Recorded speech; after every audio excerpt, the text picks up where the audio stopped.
Okay.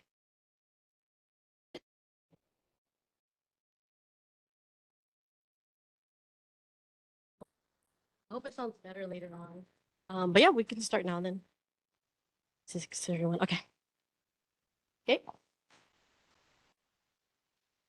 Aloha and thank you for attending the Kalihi Valley Neighborhood Board number 16 regular meeting on Wednesday, February 11, 2026. And it is now 6:31 p.m.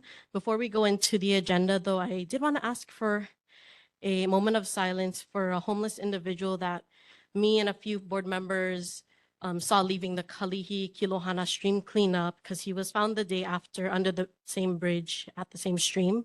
So I just asked for about 30 seconds for a moment of respect for him and his family and friends.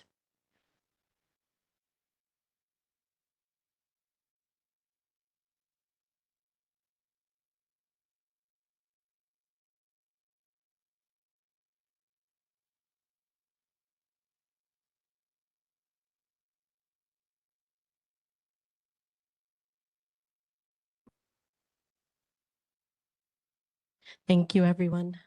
And I am going to now read the rules of speaking. So anyone wishing to speak is asked to click the raised hand icon, and when recognized by the chair, to address comments to the chair. Speakers are encouraged to keep their comments under 2 to 5 minutes, and those giving reports are encouraged to keep their reports under 3 to 5 minutes. Please ensure your microphone is muted unless you are speaking. Please state your first and last name for the record before moving into your comments or question. Written testimony may also be submitted via email using the contact information listed on the Neighborhood Commission Office website. Please silence all electronic devices. Note the board may take action on any agenda item as required by the State Sunshine Law, Hawaii Revised Statute, Chapter 92. Specific issues not listed on this agenda cannot be voted on unless properly added to the agenda. You can find an archive of handouts and reference materials concerning to the Kalihi Valley Neighborhood Board number 16 at the Google Drive link, and video recording meetings can be found on the YouTube channel for Neighborhood Commission Office or the Neighborhood Board Commission Office. But now we'll move on to the city monthly reports, 3 minutes each. First up is Honolulu Fire Department.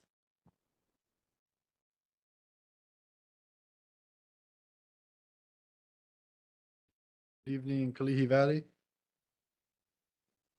My name is Firefighter 1, Kyle Kaleo, and I'll be going through the reports. So the statistics provided below represent confirmed numbers of incidents in NHB's geographical area for the previous month. For more details on the incidents and related mapping information, please visit the Fire Response Search tool on our HFD website at fire.honolulu.gov. That's fire.honolulu.gov. Under the News and Info tab. Should you have questions, please email hfdnhb@honolulu.gov. So our incident statistics for January 2026, we had 1 structure fire, 2 activated alarms, 49 medical calls. We have a couple of announcements and safety tips as well. For our announcements, the Honolulu Fire Department has an update to its incident statistics reporting. Beginning January 1st, 2026, the Honolulu Fire Department transitioned from the Legacy National Fire Incident Reporting System, or NFIRS, to the modern National Emergency Response Information System, also known as NERIS, to report the fire and emergency incidents. The major difference between the two systems is how the incidents are coded and classified, which may result in fluctuations in the number of incidents in each category compared to prior reports. The Honolulu Fire Department is currently addressing these items to ensure seamless incident statistics reporting moving forward. In addition, one of the categories, motor vehicle collision with pedestrian, is currently unavailable due to the coding and classifications. The Honolulu Fire Department is working on a solution to resolve this. The Honolulu Fire Department reminds the public to call 911 first if you have an emergency. Do not drive to a fire station nearest your location. It is very possible that the fire company will not be at the fire station due to responding to other emergencies, performing other duties such as fire inspections, training, and educational visits. When you call 911, the operator will dispatch the closest available fire company to your emergency. Please remember when you call 911 to give your operator your initial need, police, fire, EMS, and after you've been transferred to the appropriate agency, an accurate description of your need and your address/location. The HFD is also available to field 911 text messages. If you find yourself in a spot where you do not have good reception for voice communication, hiking, or an example, loss of reception, text your emergency to 911. Any questions? Any questions from the? Okay. Sorry. Take care. If you guys do have questions or concerns, you can always email them to me or HFD directly, or even our neighborhood assistant as well. And we can field it to them. Up next is Honolulu Police Department for January 2026 monthly report. Are they online? Oh, okay. If you're talking, you're muted. We're not able to hear you on our end. Lieutenant. Okay, sorry, I'm Yamashita. Cambro, Oh, there. and Lieutenant Yamashita is attending this meeting. Okay, I got the stats for January. For aggravated assaults, we had 1 for the month of January. For auto thefts, we had 10. For burglary, we had 1. For robberies, we had 0. Sex assaults / rapes, we had 0. Simple assaults, we had 2. Thefts, we had 6. And UMVs, we had 3. And total calls for service, we had 593 versus in December, we had 605. That's all I have. Thank you so much. Are there any questions from the board online or in person? Mr. Good evening, Sergeant. I have one question. At this district park that we're at right now, on the weekends, PAL holds tournaments here. And I know you guys take about 10 parking stalls up in the parking lot, and you guys also have all that parking on the street. I was wondering, on the Saturdays when the PAL League is going on, is it possible for you to move the police vehicles onto the street? Yeah, I'd have to check with my command for that because we have just a limited amount towards the right, towards the street, and that's where our blue and whites usually park. Yeah, you look on the weekends and it's most of the vehicles are in the parking lot and only a couple are on the street. And then also we did talk. Go ahead. Yeah, I can ask if we can have the cars moved so you guys have more stalls. All right, because we are helping the PAL leagues, right, which is a police thing. Yes. Also, the person that passed away underneath the bridge, do you know what he passed away from? No, I don't. Sorry. Thank you. Thank you. And I have Mr. Franklin online. Good morning, Sarge. I got a question. Are we ever going to get any of those mobile crime units that are stationary to be placed in Kalihi? LT, would you know anything about that? Sorry, just asking my Mobile LT. crime units, the one with the top you're talking about, Mr. Yes, Franklin? the one with the blue lights and the cameras that we can station in any high crime area or any place that you deem fit is for Kalihi to stop crime, because it monitors 360 and it covers a wide area of Kalihi. We can put it in any places. And I ask this because every time I look around, Kalihi is on the news for like one of the most crime-ridden places out, yet we do not have any of these units in our neighborhood. You think they will put it in our neighborhood first to get the crime down? A great question. I know that the old Love's Bakery, we had a restaurant on School Street, and we also had the Lowe's down on Nimitz that utilizes that, but that's all privately funded. As far as being funded from the city for those mobile units, I haven't heard anything for Kalihi at this time. Yeah, because I heard on the news that the HPD is renting them from companies, and they're stationing them all at the beach and different areas except Kalihi. We're trying to figure out if we have a year lease on them, that why we don't have any, and what they consider the most crime-ridden area out. Yeah, so we can double check with our command to see. Kalihi is one of the spots that are we're going to be utilizing that in, and we can Yeah, get back to you for that. But as of right now, I haven't heard anything particularly for our district being funded with that. Yeah, I would really appreciate that because I think we should be first. My second question is for our public housing in Kalihi, like Cam 4, they have gates, they minutes. have guards at their gates, and yet none of those guard shacks have cameras on them. Are we going to put cameras on those shacks to monitor people going in and out of those housing complexes? Because it would help a great deal. If there's a crime there, we know who came in and who came out. But as today, they do not have them.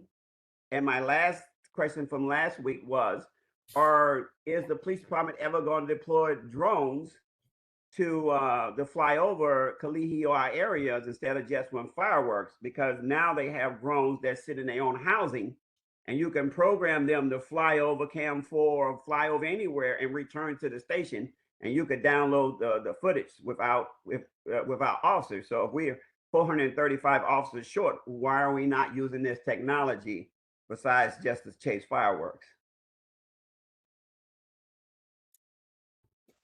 That's two great questions. As far as the cameras being set up at the housing areas, at the entrance and exits, the Department of Law Enforcement, with the housing falls under the state, they're actually in the works of that, and they were trying to coordinate something with the housings to get cameras at the entrance and exits of that. As far as the drones, it's still evolving. There are certain rules, but our major events division utilizes the drones at this time, and I think that's going to be the future, where we start utilizing the drones and integrating technology, like you said, more out here on the field, especially with, like you just mentioned, the shortage of officers that we have right now. Yes. Well, I said that for the guard shack, my last question, because the guard shack has a guard in the shack and 24 hours a day. And the guard shack has power on the guard shack. So mounting a camera coming in and out should be very simple to do. Yes, correct. And like I stated, Department of Law Enforcement was in the works of that. I believe they're still in the process of getting that going. So hopefully in the near future, we'll see some cameras on the entrance and exits. Like you just stated, they are manned 24 hours a day, 7 days a week, but that's with a private security company. So we would still have to figure out and establish who's going to be monitoring those cameras, whether it's going to be Department of Law Enforcement or if it would fall under us. Mr. Sum has a comment. Hi, Lieutenant. Just a comment about the cameras at the housing. I know there's a bill right now in the state to get the not only the cameras but more traffic arms at more of the housing. So I know that is in the works at the state legislature. Just to let you know.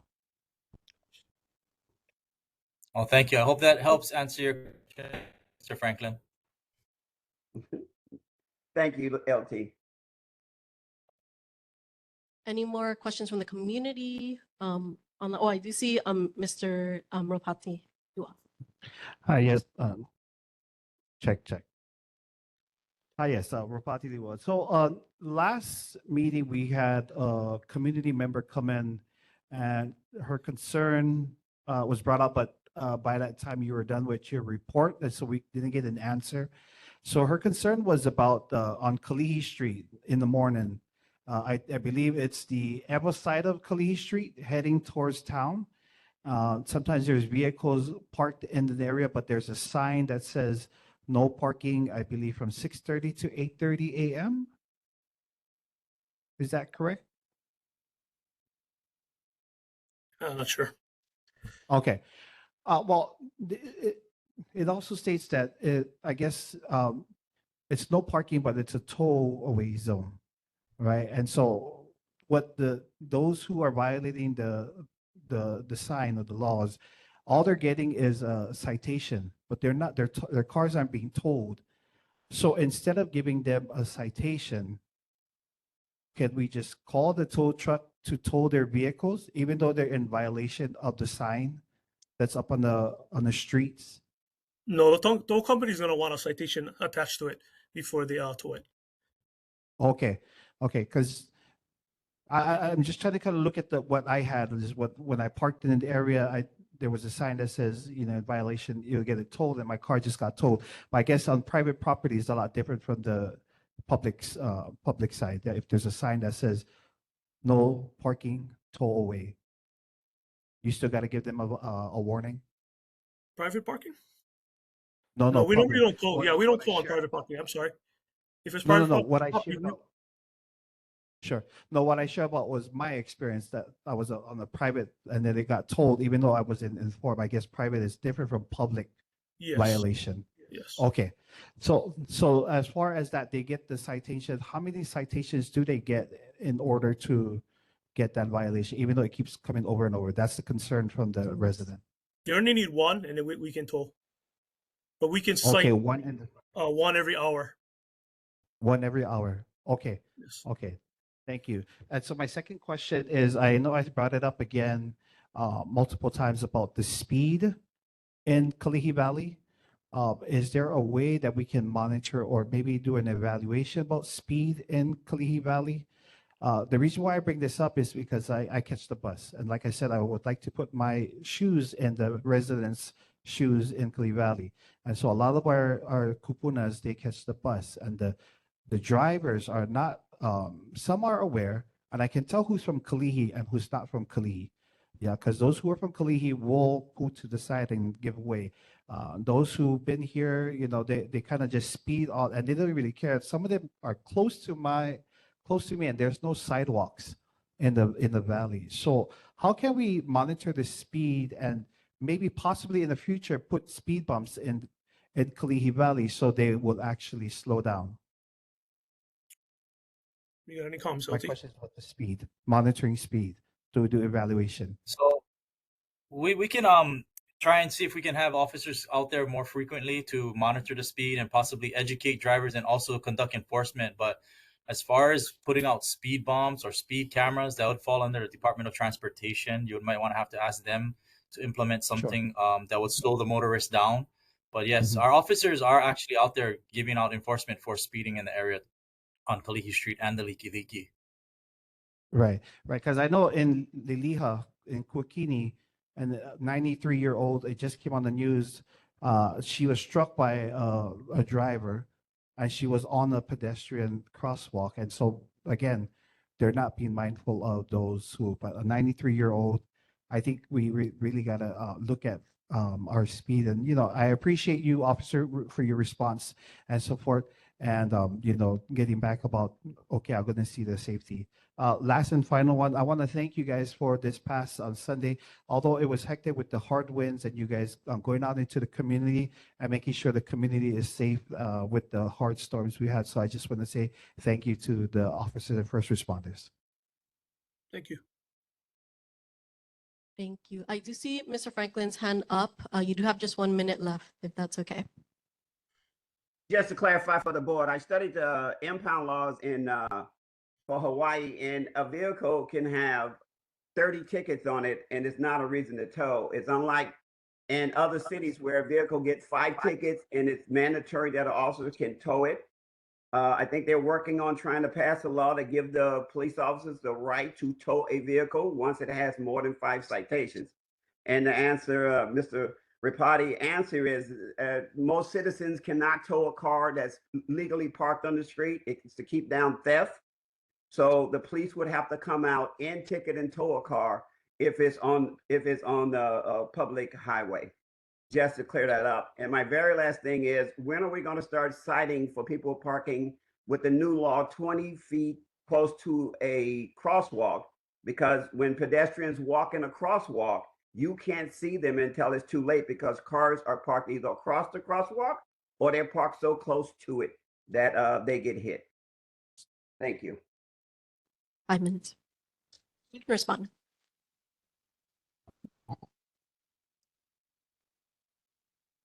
Okay. Thank you, everyone. Is there, I think Shirley, you had a question. Okay. No one answered my question. Oh, For that parking, we can put it out and have the guys enforce it For the in our lineup crosswalk? meetings and stuff. Yeah, the crosswalk one. Yeah, because we were told last month that the officers didn't get the law down and they didn't know if they could cite. But every time you pass a law, they put the penalties and everything in the law. So they are starting to cite for cars parked 20 feet close to a crosswalk. Yeah, we're gonna have That's to my go question. research that law. Yeah, I know we can It- park. it We just- can cite when they're in the intersection, but 20 feet away, we're gonna have to check on that. They passed it this January, All right. and people can't park 20 feet close to a crosswalk, which helps pedestrians because now you can see the pedestrians when they come into a crosswalk instead of them stepping out from a vehicle, which put them right in your path to be hit. So Okay. that's the problem with people being hit in the crosswalks. Right. Okay.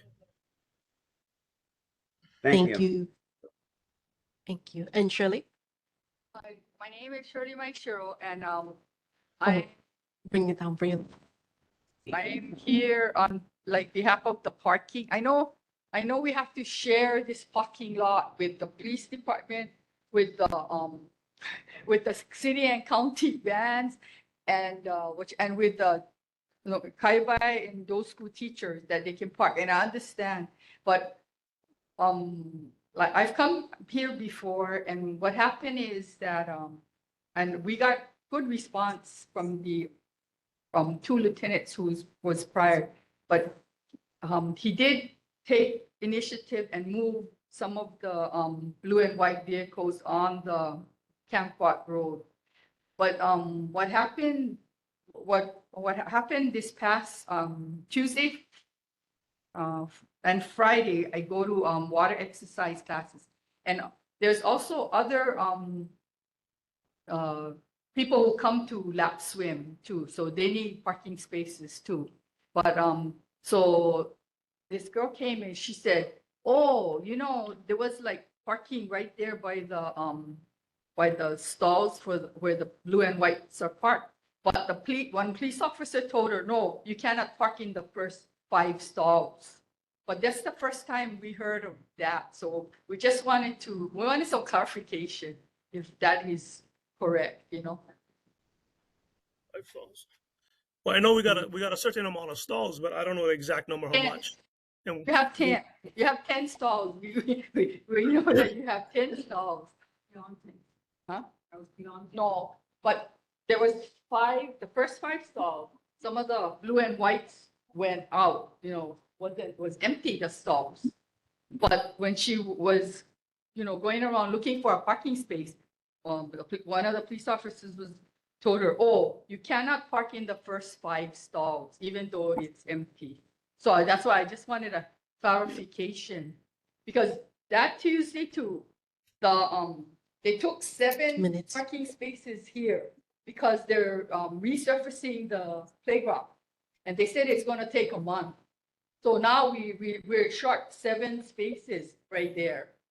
If you notice, we got to go around the sidewalk. Yeah. So, but maybe you can just look into it and let us know if there's, that we are not, the public are not supposed to park in your 10 spaces. okay, definitely. I'll check I on that. understand that we have an agreement with the Department of Parks and Recs, and we have an agreement to have the first 10 stalls on the EVA side of the parking lot. But I think the officer may have miscommunicated that message to the civilian or the person and stated that they cannot park there, because if they do come back from a call, or if they do come back and they have to come in to type their reports or finish up their work, that's the stalls that they utilize, the first 10 stalls. And that's the agreement that we have with the Parks and Recs for the officers to have a place to park their vehicles. But I'm not sure exactly what transpired. Did the person come with you to the meeting so she can further explain a little bit more detail about it? She's a lap swimmer. She was just there that day too. And she was only going to stay till like 12 noon. But she said, "Oh yeah, I didn't get it. Today was really hard, because of course the 7 spaces was taken for the resurfacing. And the rest of the group for the Kapuna group that does the Tuesday and Fridays water exercise from 9:30 to 10:30, we're looking for parking too." And one gentleman who came, he said he had to park all the way down Camford Road because he couldn't find the parking space, 1 minute. So that's right. Thank you. Okay. Thank you. Sure. I have a required. Mr. Rojas. Okay. Mr. Rojas? Yes, officer. Yes, yes. I would like to inquire an incident at Kilohana and Kalihi Street.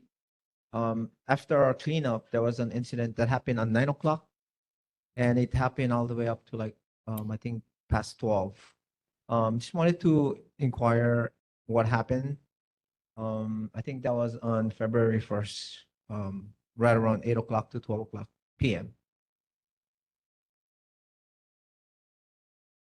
Yeah, at that time I wouldn't know. I would have to actually do a little research on that particular incident. Yeah, on that intersection that you stated earlier. I don't have that information on hand right now. You want to know what What was what the happened Yeah, the time was between 8 8 and o'clock. 12? Yeah, 8 to 12, there was ambulance and also a lot of police officers there.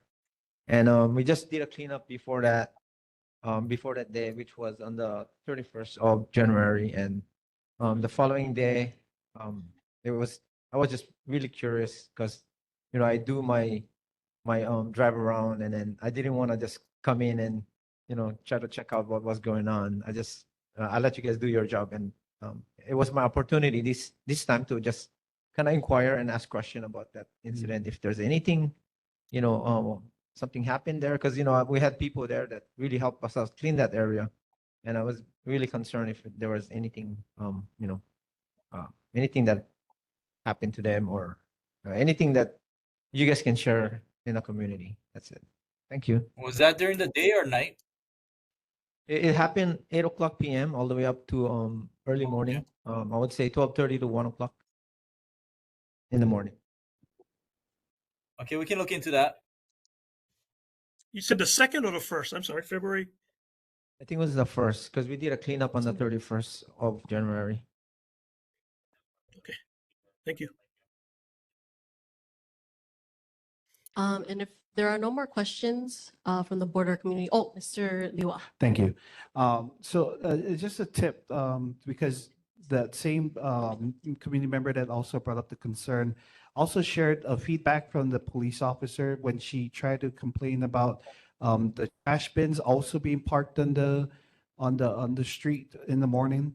And so she did mention that the officer who arrived to, I guess, to investigate what's going on, did mention to her that why don't you move it next time? And I don't think that's a nice way of, as an officer, to tell a community member that has a concern.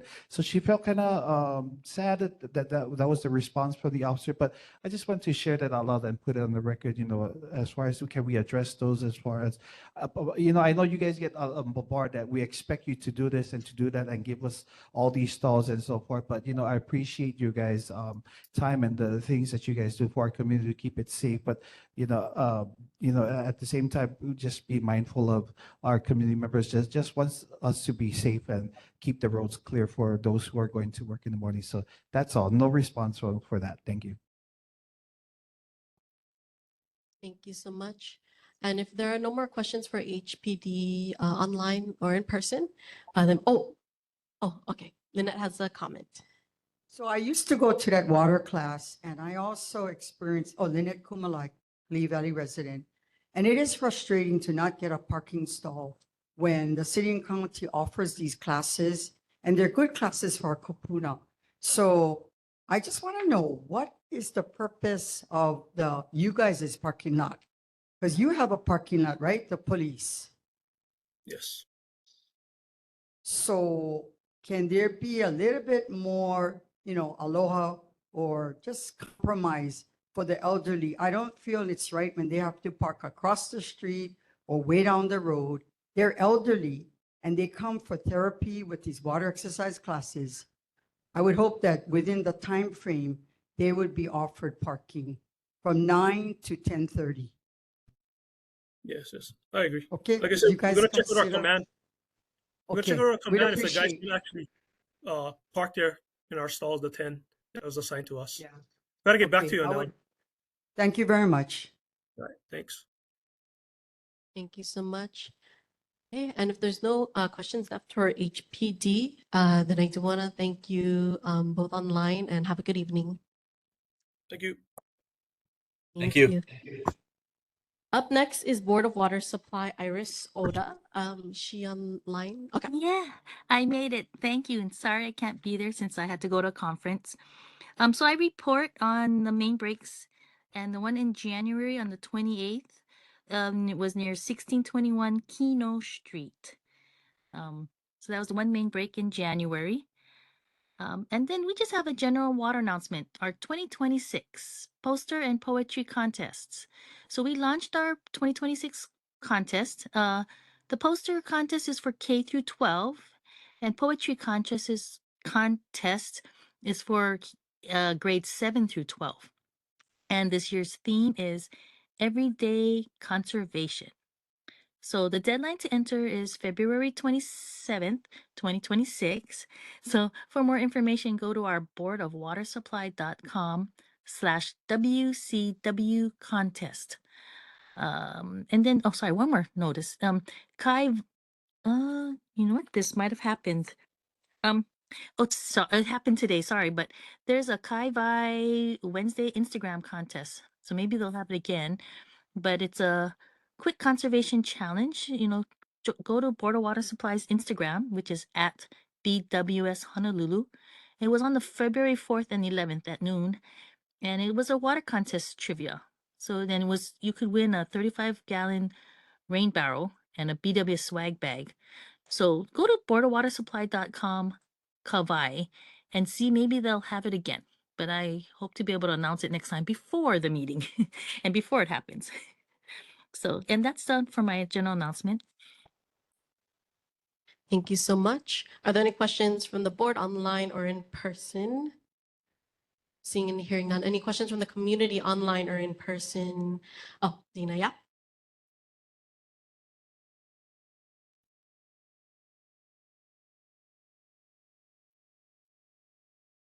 Iris, this is Dana. Yeah, I just had one kind of question. You always mention water main breaks.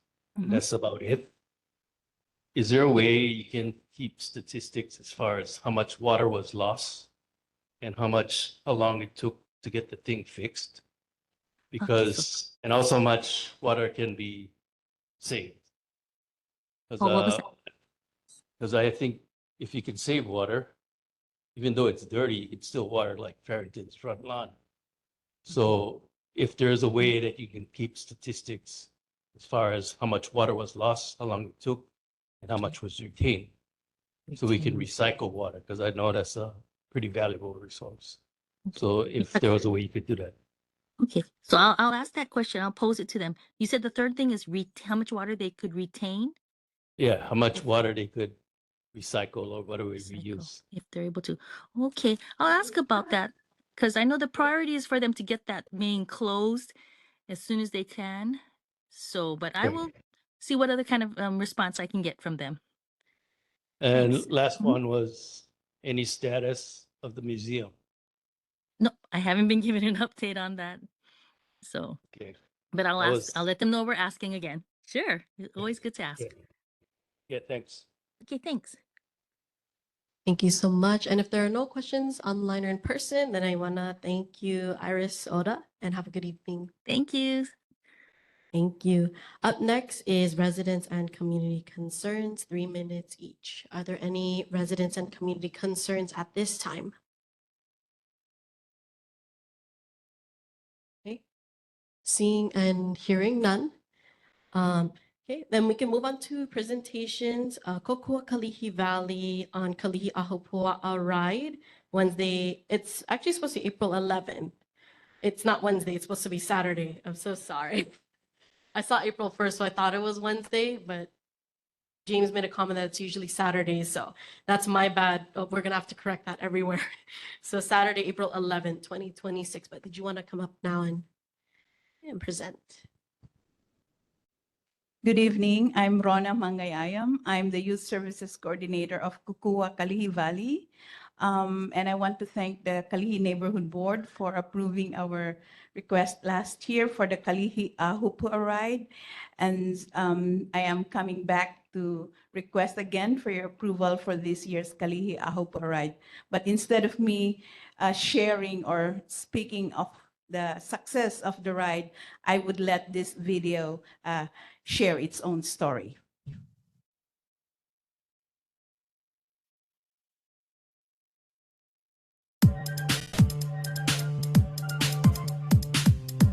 Welcome to Ho'oulu Aina. That is the name of this place, our program up here. And we're really happy to begin this Ahupua'a ride in the back of our valley up in Kalihi Uka. We are standing in Kalihi Lihi o Lau Miha. Most of us just know as Kalihi Valley. Our philosophy of this place, o ka ha o ka aina, ke ola o ka po'e, or the breath of the land is the life of the people, yeah? So we make our way down our Ahupua'a, all the way down to Mauli Ola, the old name that a lot of us know as Sand Island nowadays. That the bicycles, community, that we all can help to feed each other and take care of each other.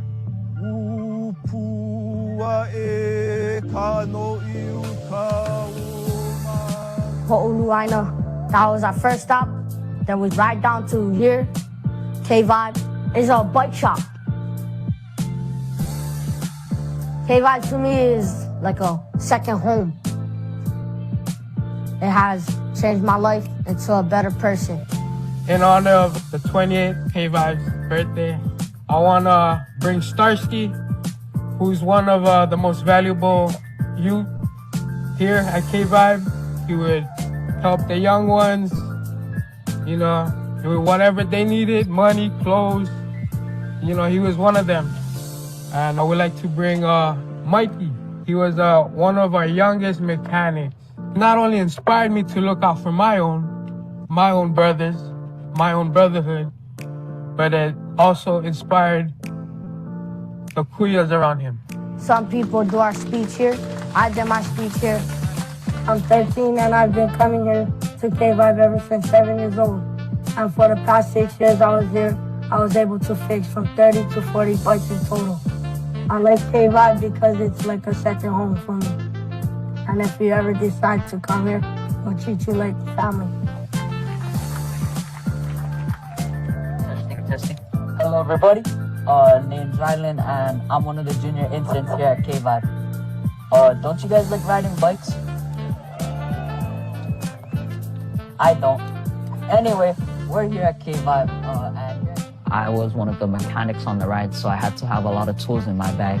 Someone got a flat right when we were about to get to K-Vibe. I helped them fix it, you know. Every time that I come to Oahu, I make sure to come check in with the kids at K-Vibe. Bruce reached out to me a couple months ago about painting the wall that's right here on Camp 4. And what the mural represents, it represents Kalihi Valley.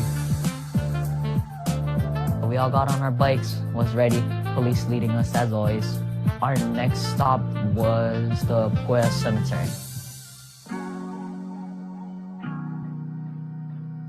Welcome to Puea Cemetery. Joseph Kahahawaii is buried in the back, and the boys will talk about what the injustice that happened to him and his friends. Joseph Kahawaii and his friends were accused of raping a white woman. Police arrested them without evidence.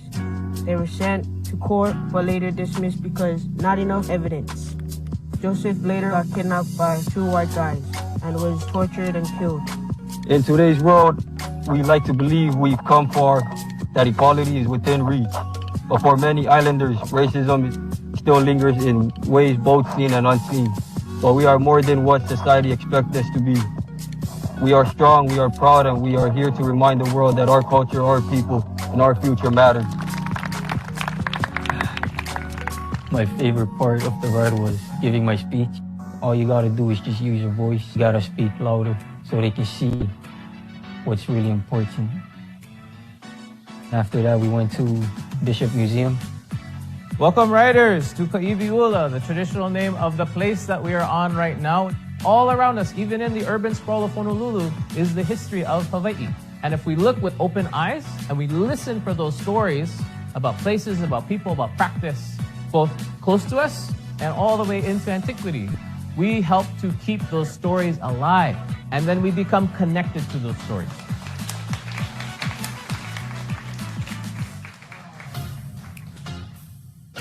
The Loikalu was our 5th stop. There's speakers too, including our interns from K-Vibe. Just talked about what they learned, experienced, what they had to do over there.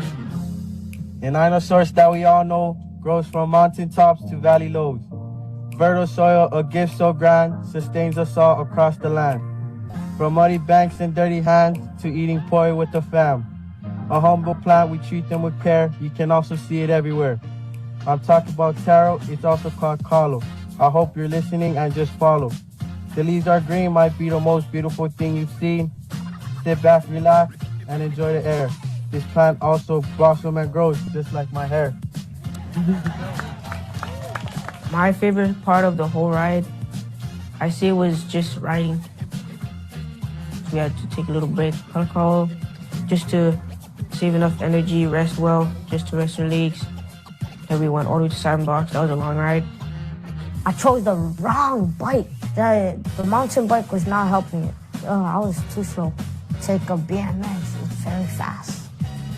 My favorite part of the whole Ahupua ride was arriving to Sandbox, and our other friends, Pacific Voices, was dancing for us.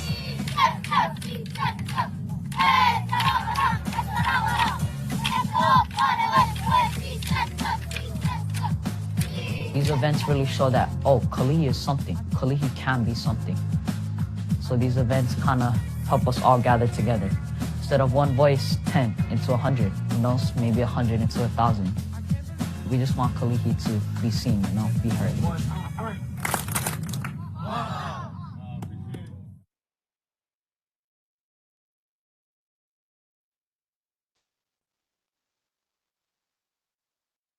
Thank you so much. Those are our young men at K-Vibe, and they shared their own story. So they are now busy again preparing for this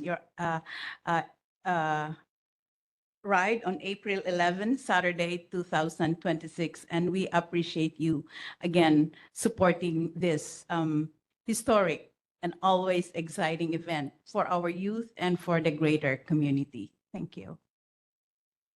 Thank you so much. Oh, Mr. Sung, did you have a? No, I have a question. Is the neighborhood board able to sponsor one of your stops? I would say yes, and probably most likely is we. So one of the Kalakaua District Park, where is our rest stop, that is sponsored in a way by Council Member Cordero's office. So they're there. They prepared they prepared water and some snacks like those protein bars for the riders. And so when the riders arrive, they could just refill their water or drink water and eat, get the protein bar to eat. So that's the way they are sponsoring the one of the stops. So yes, there is a possibility, and I'm open to conversation. I will not say no to any support and sponsorship and help. We always welcome that. We'll further discuss it on the agenda. But Mr. Liwa, you had a question, or do you want to further discuss on that? Yeah, I'll just wait because I have some questions. Oh, if you have questions outside of the participation, unless it's all regarding participating in the Kalihi Ahupua. Oh, no, I had questions about the event. Yeah, you can ask that now. So this event what's the purpose of this event? It's just to ride around Kalihi? One of the big purpose, this is in a way a leadership development for our youth, because they repair their bikes, build those bikes. Last year, they've rebuilt 40 bikes for themselves to ride and for the community. So that's one, building their skills. And for them to feel that they're rebuilding bikes is very tangible, that they say, oh, I made it. I did something tangible. And that build their morale that they can do something. Leadership development, because we have some workshops. We will them, you see them share their speeches. We've been working since January to build their confidence to speak and build their speech and that. And the bigger purpose is to bring the community to see the abundance and beauty of Kalihi as presented by our youth. Because whether we like it or not, sometimes the narrative out there about Kalihi is not so good. So this is our youth way of saying, this is what Kalihi is all about. And this is who we are, our voice that we're sharing to the community. Okay.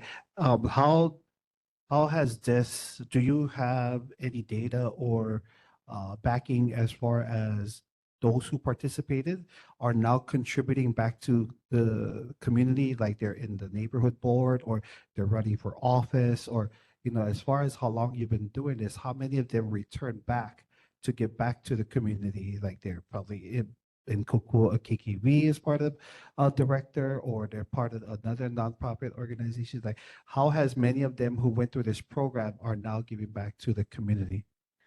A lot, not a- several of our youth are coming back to volunteer in our programs, not only in KVIBE, but in Pacific Voices, in our HICA programs, after school programs. They're coming back and say, can we come and volunteer? Because there's a way of us giving back to the community.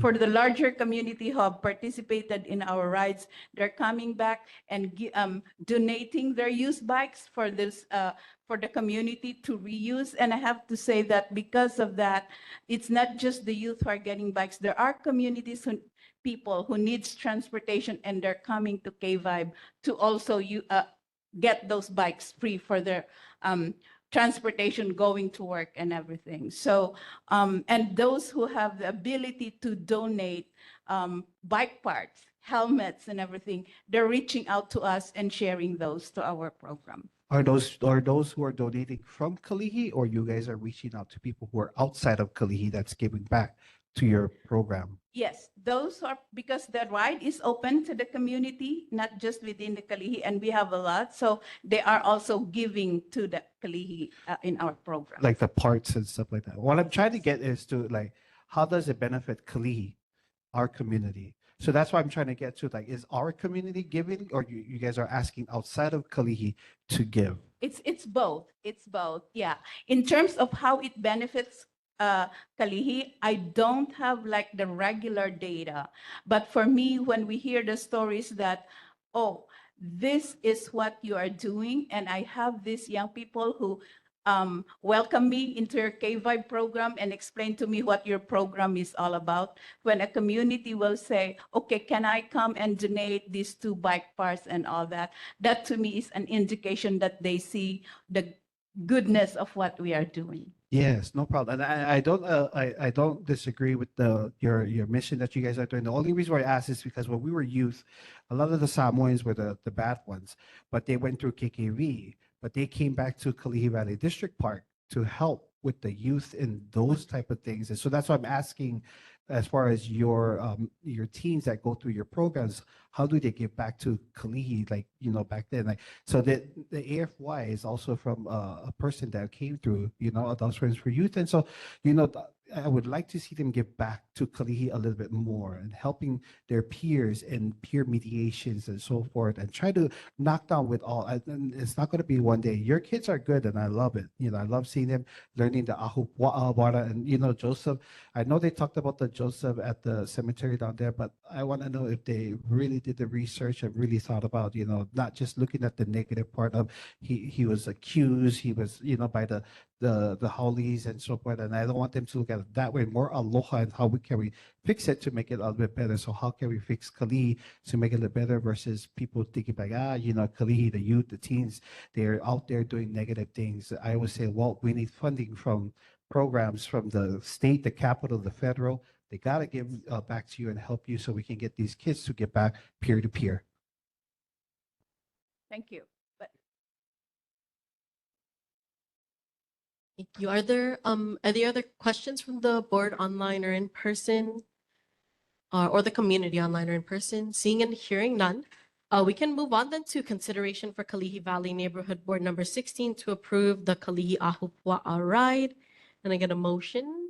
Doing a motion for the check. Oh, who wants to give the motion, or Mr. Luelemanga? Did you want to move? Okay. Any second? Mr. Liua. Oh, wait. Oh my God. I'm getting people confused. Luelemanga moved, and then Liua second. Any discussions?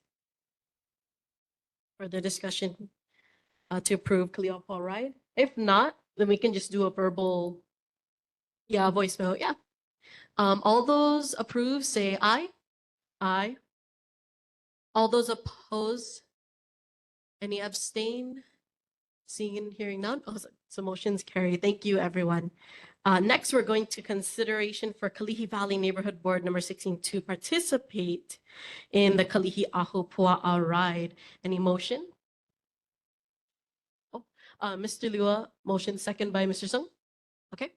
Any discussion, further discussion to participate? Yeah, Mr. Liua, yeah. I think this would be a good idea for the neighborhood to get out there and participate with our youth, and so that way we can show the other communities that we're strong and we're united, and so we can be under this. So I think we should participate in this.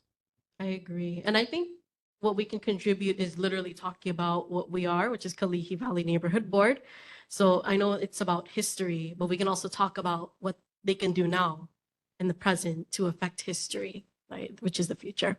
So I think that could be a good way, right? Just talk about even the history of neighborhood board a little bit, but just what we're doing right now is, I think, a lot of things we're doing right now. Any further discussion? Seeing and hearing none, we can do a verbal vote again then. Okay, all those approved to participate in the Kalihi Aho ride, say aye. Aye.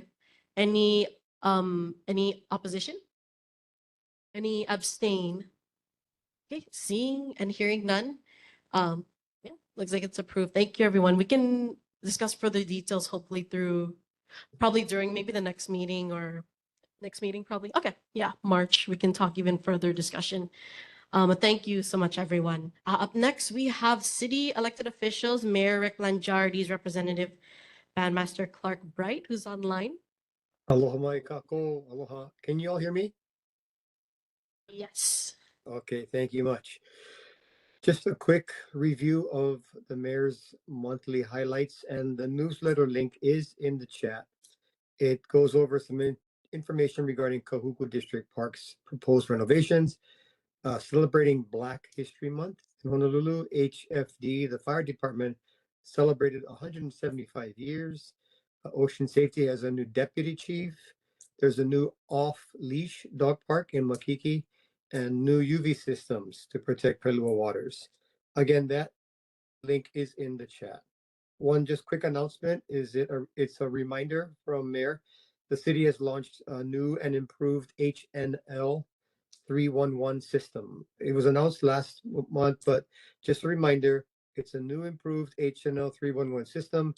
You can get it on your Apple or Android devices or by visiting the website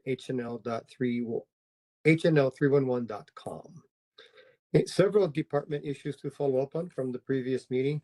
The first three have all been tabled to next month as they did not provide a response, but I will go over it. One was the tree issue, the monkey pod tree above 1710 Kilohana Street.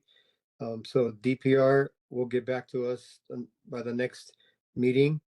The second one is the Kamanaiki Stream cleanup, also with DFM. And then the last one was DPR, the Kalihi Uka Community Park. Can cars around the park be cleared? So that one is all going to be reported back to us. Unfortunately, they did not respond to us for this meeting. We're hoping they do get back for the next one. Next issue was from DTS. This is a bus stop maintenance. Can the tree located near bus stop 3581, the Kalihi Street and Emma Place, be removed? So DTS did a review and it indicated that the tree is located within the road right of way. Thus, it has to go to either DPR or DFM. So DTS did forward the request to DPR and DFM. We're hoping for a report next month. The next one is regarding HPD, the street safety. Can reinforcement be increased along the stretch of road between 1827 Kalihi Street and Kalihi Uka Elementary School? So from January 28th and 29th, officers did go out and do conducted checks at the location, but did not observe any illegal parked vehicles or trash bins being used to reserve street parking. On February 3rd, Officer Krill conducted follow-up checks and all the trash bins were on the curb used for trash pickup purposes.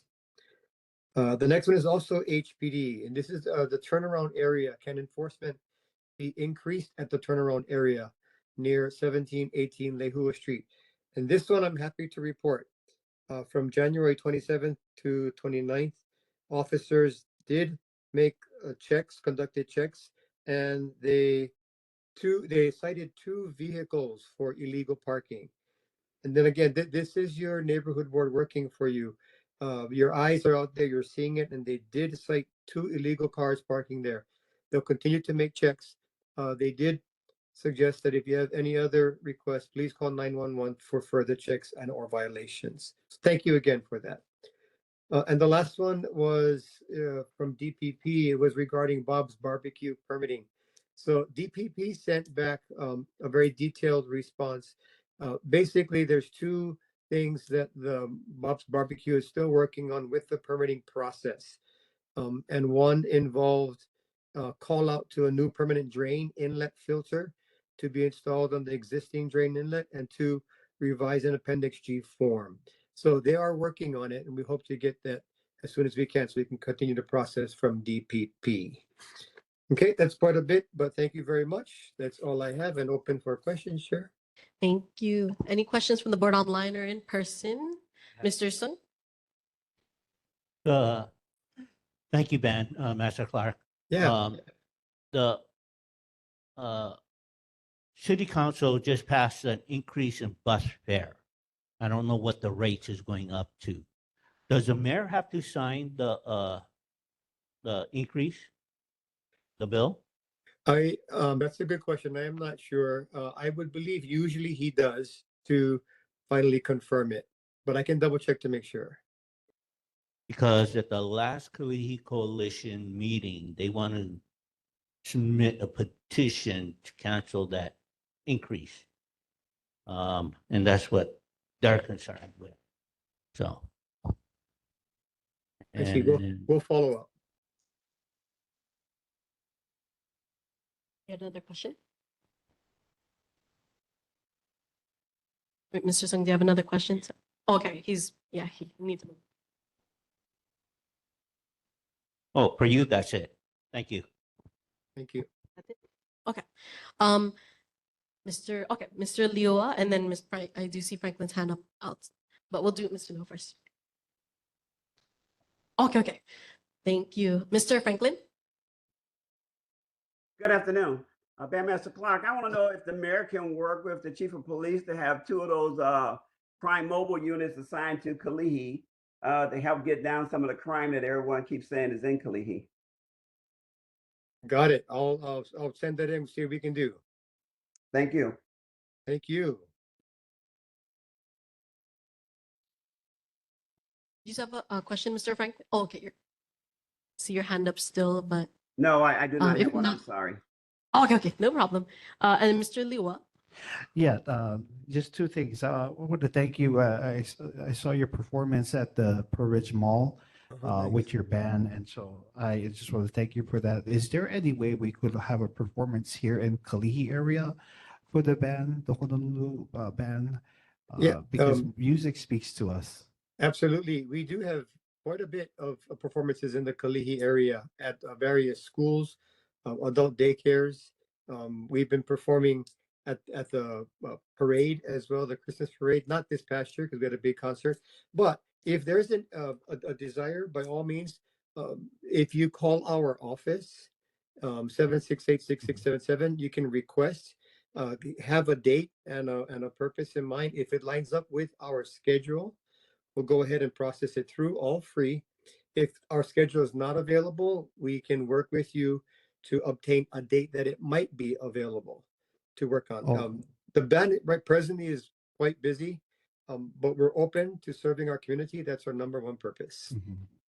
Okay, yeah, because the Farrington alumni, we have our 50th anniversary, so why we didn't think about having you perform in the Farrington Auditorium so you can perform for our community. But second thing that I wanted to also add on to Mr. Sung's question about the bus fare raising, is there a reason why they're increasing the bus fare? I believe there was a lengthy information setting. Basically, the cost has risen, and they cannot keep charging the same amount and actually make it, because they do lose money in the long run. They're not gaining any kind of money, so they needed to increase, and they haven't done it for a while. But yeah, Thank you. cost related. No, thank you. Thank you, Mr. Rojas.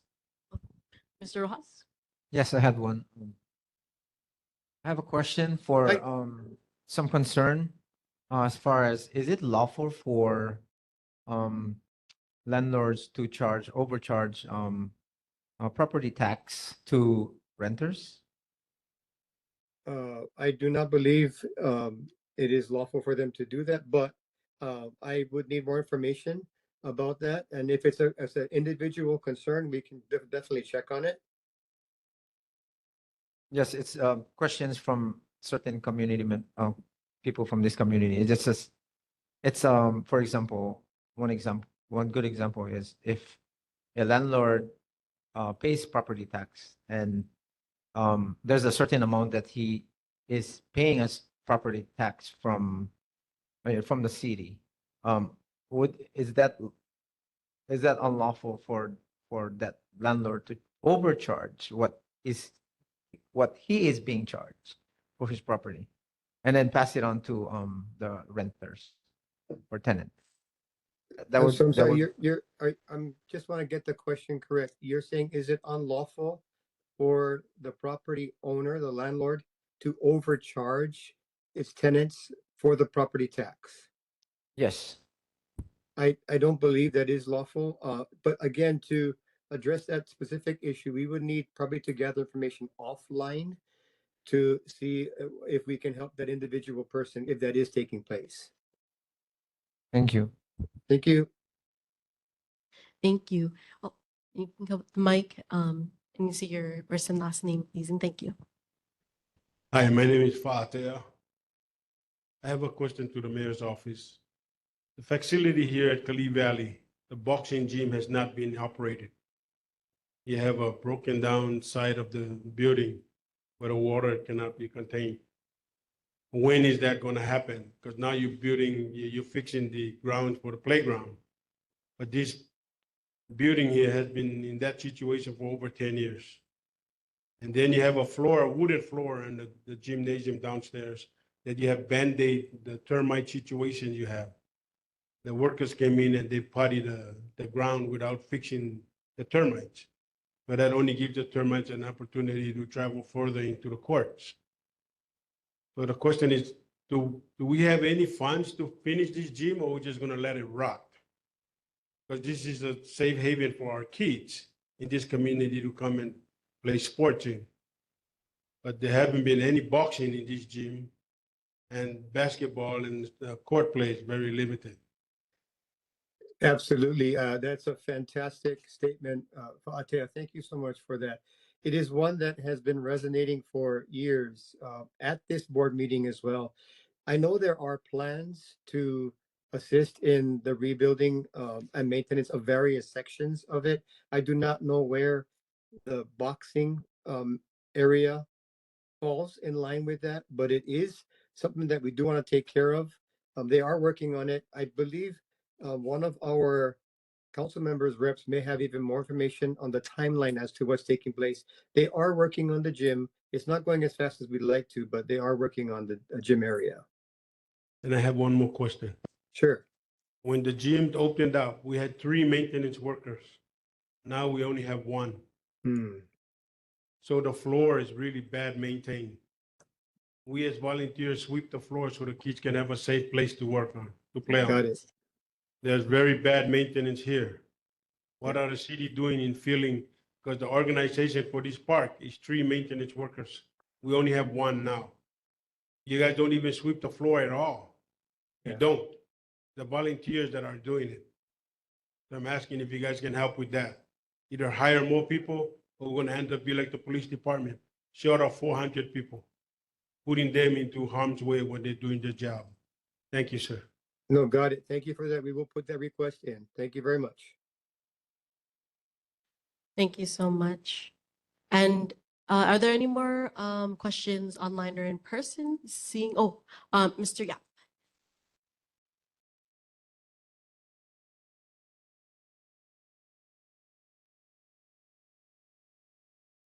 By the way, I like your shirt. Go Hawks. My question is, you alluded to about things happening.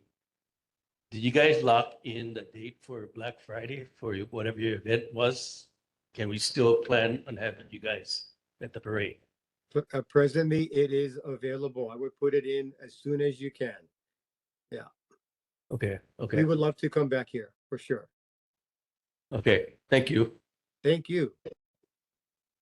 Thank you so much. And if there are no questions online or in person, then I do thank you, Bandmaster Clark Bright, and have a good evening.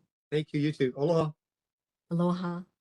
Up next is Councilmember Tyler Dos Santos, TAM's Office Constituent Services Director Lynn Robinson. Is she online? No. Okay. So she's not online right now. So we will what's it called? Table. We will table council member, and when Lynn comes back, we will go back afterwards. It looks like we do actually have a governor. For Governor Josh Green's representative, we have a rep online if they'd like to unmute and introduce themselves. Aloha, my name is Jill Radke, and I am your newly assigned representative from Governor Green's office. I wanted to say hello. I'll be there in person from now on to see if there are any questions that I can pass along or answer. Otherwise, I just want to say aloha, no other report. Thank you so much. There may be questions though from the board members, if that's okay for you to take. And if you happen to have answered. Yeah, I do see Mr. Liwa has his hand up.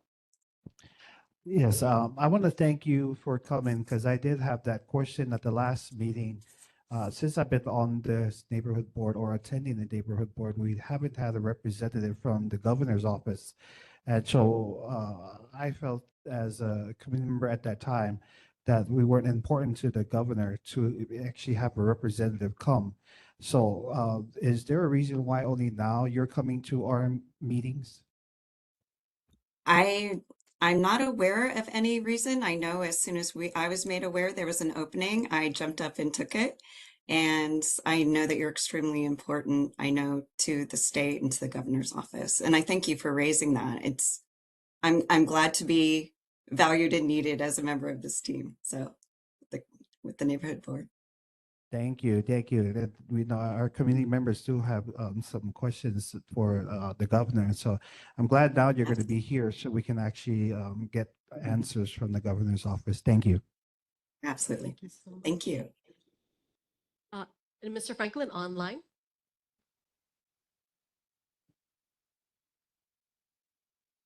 Mr. Franklin. Thank you and welcome to the board. I know you're brand new, and so the questions that was asked before you got here, the last representative from a year ago, we finally figured out that in CAM 4 that the rec center that for the last 10 years that was supposed to be torn down, we figured out it belongs to the state. Okay.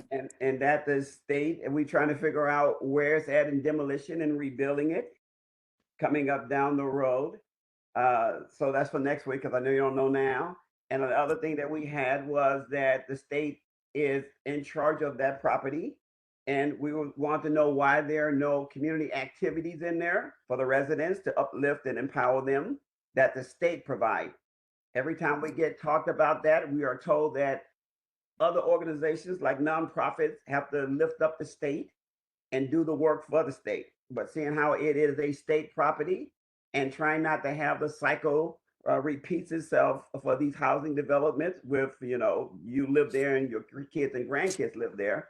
I want to know, what is the state doing to uppower and lift the individuals to help them achieve a better life? That's all. So the next meeting, I will looking forward to meeting with you. Yeah. And let me thank you for that question. I want to make sure I understood. One is about the status of the recreation center at Camp 4 that's owned by the state. And then the second question is, how is the state uplifting the residents, or was that specific to the rec center? We found out that the state has no organizations inside the rec center to empower and lift. They don't have a community board or anything inside of it where they can encourage teenagers or kids to do the right thing so they don't repeat or go to jail or just keep being blamed for everything. And every time we talk to the state organization, they keep referring us to nonprofits, which means that we're not doing anything, but we're going to let all the nonprofits do all the work for us. And most of them, we know they're there to help and uplift, but they're also there to make money. But the state should, in any housing development, have their own neighborhood board, encouragement, study halls. And that did help when they had the rec center. But the rec center is planned for 10 years or more, has been on the state agenda, and yet we can't tear it down and build a new one to put these organizations in to help the people. I just want to know where the status at, because every time we talk about it, they just, 10 years to put the plans up, 10 years to tear it down, 10 years to build a new one. So I'm just trying to figure out where they're at. Great. Thank you. I appreciate your patience and for clarifying that for me. I'll see what I can do and report back next month. Thank you. Thanks. Thank you. And Mr. Sung has a comment. Hi, my name is Shane Sung. Just so that you know, been talking to some of the kids here through KKV, one of the nonprofits in this area, and one of their main concern at Camp Forth Housing is safe places. And they feel that they really don't have a safe place living in Camp Forth Housing. And that's the main concern, I guess, where Mr. Franklin's getting to. They have no place to go. They have kind of a place at KKV, is that correct? And K-Vibe, and a little bit at the district park, but they don't have a place of their own to call a safe place. And that's what we're looking at. And there's 2 gangs in that housing. And so, it's kind of a dangerous area. Thank you. Great. Thank you. Thank you for letting me know. Thank you. And then Miss Chris Lualimanga. Hello, my name is Chris Lualimanga. Just 2 things. Going back on Mr. Ropati's comment about the governor, really, really interested to know why the governor now has a representative. So please, if you could come back the next meeting with an answer to just kind of let us know, because this is new to us to have a representative from the governor's really? office. Okay. Yes, very new. I did not realize that history. Okay. Yeah. Also, second question. We want to know what is the governor's plan on helping local communities in whatever's on his agenda. We want to know what his plan is. We want to know his vision on helping our community, especially here in Kalihi Valley. We kind of feel a little neglected from the governor's point. So thank you. Okay. I sure will. I'll have lots more next month. Thank you so much. And then Mr. Rojas as well. Yes. Thank you so much for, being a representative from the governor's office. The most important part that I would like to request from the state is it's so important that if we could get the housing authority to be involved in our neighborhood board, so that way we can, have a close communication, what's really going on into this important housing area. It's been on the news. There's so many things happening. It's so important, and I would love to request that for our board for them to be part of our neighborhood board. Okay. They hold a big area and a big situation to our community. So I would like to ask that. Thank you. Okay, this is a huge priority for the governor, so I will definitely ask for that. Thank you so much. And if there are no more questions online or in person, I do thank you, Jill Radke. Thank you so much and have a good evening. Mahalo. Mahalo. And up next, we have the Senator Donna Mercado Kim. I see online. So I'm assuming Senator will be presenting unless Kathy Nee is going to. Oh, you're mute. I'm so sorry, Senator. Forgot to say.